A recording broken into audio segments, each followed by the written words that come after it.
My name is Miyaski, and you're about to watch Justified Tell a Story. Can you kindly introduce yourself to us? My name is Chief Faith Thompson, popularly known as Iceway. What state are you from, and what do you do for a living? I'm from Delta State, Nigeria. I'm a native of Okpe.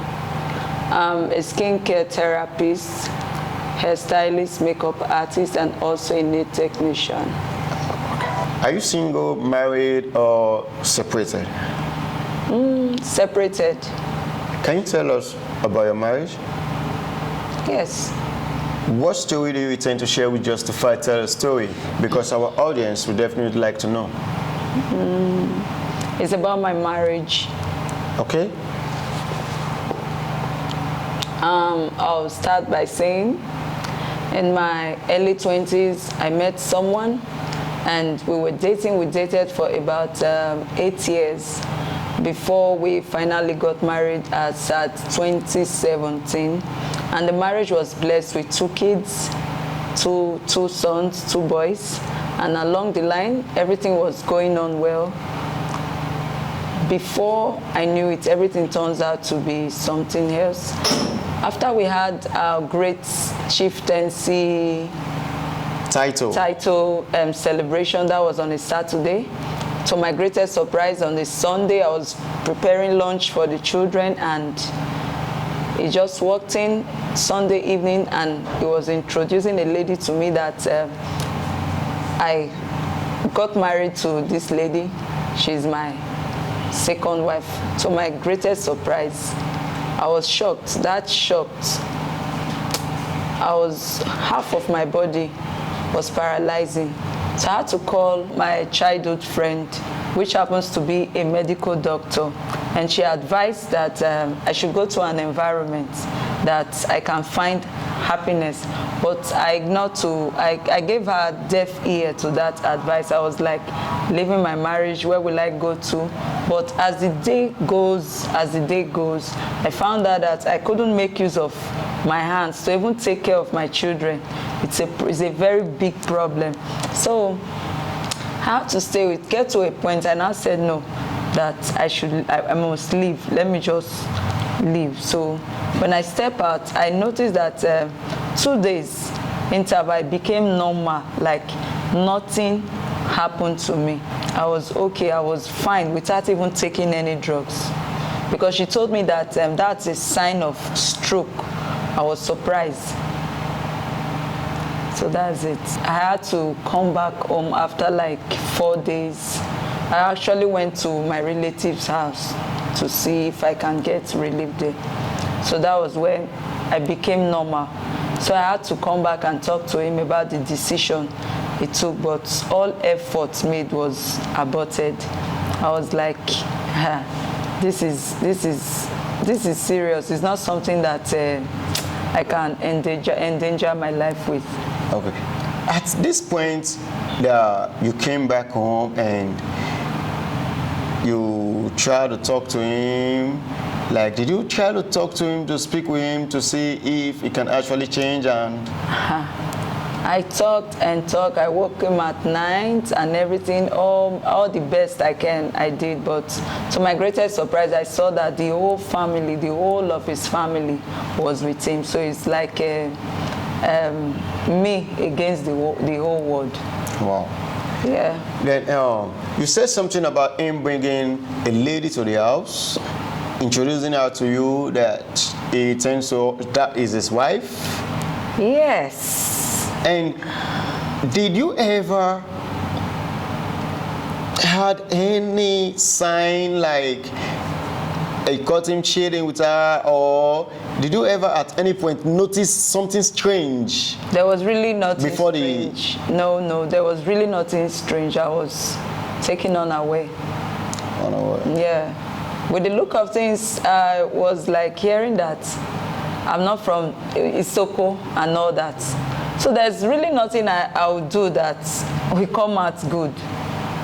Because they keep saying that because he's a native of Isoko and Yoruba, they keep saying that is Isoko girl, na Isoko girl, they stay married till evening. So I was surprised with everything that I'm doing. I just saw that there's no love there. as time goes on, I saw that the love has ended. Actually, every effort I made to make the marriage work, it wasn't working. So I had to leave for the second time. And when I was leaving, I had to take my kids along with me. Along the line, I rented a house, an apartment because of my kids, so they can have a better life. So I can groom them very well as the mother. But after some months I left there, I had a call from Delta State Welfare, Ogboro in Warri, precisely. So when I got there, he was trying to say he wants to take custody of the children, and they had to look, and I still have a breastfeeding child. Then the child was seven months old, and the elder one is just 3 years plus. So they now said to him that I should take custody of the children, that he should foot their bills. But he did that once for 1 month. I was, to my greatest surprise, the next month he came to my shop when I went to the market with my younger son at my back. I carried him to the market to do some supply. And to my greatest surprise, when I came back, I saw that my boy actually left my son, the eldest one, with my boy. So when I came back, I was like, where's Darren? He said they were trying to call me, that the father came and took the boy from the shop. I was surprised. So I had to put a call through, but the father said he has taken the child just like that, without my knowledge. I was like, why will you do that? So I went to the police station. He gave me deaf ear, like, madam, go house, now your husband. The pikin there with her, madam, just go house. I was like, this country is something else. How can somebody take a child from me that's just 3 years old? Who will take care of the child? Without your consent. I was bothered, like, I'm working for these children. Why all this? That was how I relaxed. I tried every effort to see the child, all to no avail. So there was a day I also went to the market, because if I don't work, they will not eat. So I went to do another supply. So I had to drop my son, the breastfeeding one, with my nanny, because that day it's going to be a very busy day, because I will have to go from one market to the other market. So carrying the child is not really healthy. It's not really good for me. So I had to drop the child with the school nanny. So to my greatest surprise, the nanny called me that the father came with armed men with guns, that they took the child from him. I said, calm down. She was crying. I said, calm down. So I was trying to, and it was just few days when he took the first son. Okay. It wasn't up to like 2 weeks. He now came again for the other one. So I was like surprised. I said, what is this man up to? What is he up to? So I kept quiet. So that was how he took the child. I tried all effort to see the child. I'll go to his house. He will instruct the gate man that they should not open gates, that I will not set my eyes on the children. So I was just alone without my children. And you know how it feels like. As a mother. Yes. I actually decided to leave the kids with him since he's their father. I just said to myself that when they grow up, they will look for me, because I've really gone through a lot. Even having the second child's pregnancy, it was hell. The father was not there. Even when I put to bed, he was not there. So I've gone through a lot. So I'm trying to stable my brain so that I won't go nuts. So I had to, like, let me rest for a while, let him be with the children. As time goes on, the children will definitely come and look for me. So after a few months of him taking the children from me, the news that came was that it's not even from him. Even up till now, the news that came was your child was sick. The small one, which he collected from me when he was 11 months old, the breastfeeding child, like, somebody just came to me and said your child was sick and he died. I was like, my child died. I said, okay, where is he? Let me go and see his body. I was told that he has been buried for some days. I was shocked. Like, I said, no. I said, how? Why? I really don't understand. So that's just it. How do you feel when you found out your child was dead and buried without your consent? As I speak to you, I still don't believe that my child is dead, because my child was hale and hearty. He was strong, doing well, before he was taken away by my nanny. Okay. And from your story, did you by any time went to visit your kids where he took them to?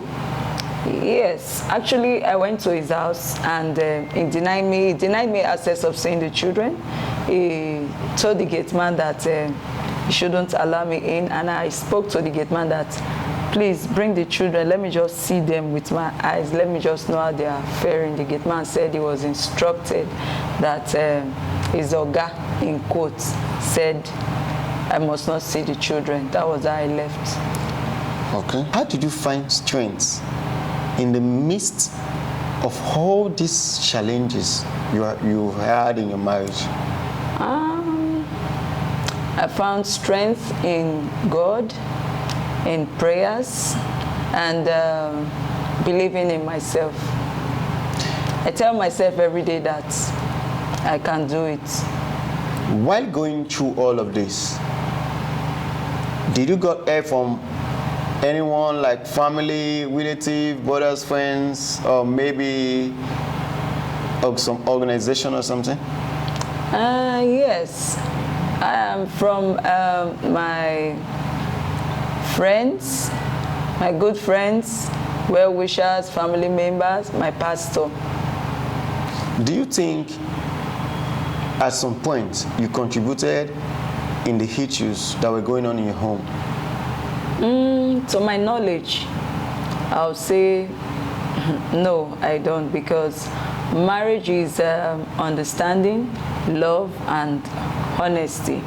And what I saw is just a betrayal of love. How do you intend moving on with your life? With God by my side, I intend picking up my pieces, starting all over again, starting afresh. That's it. What would you correct in your marriage if you can go back to the past?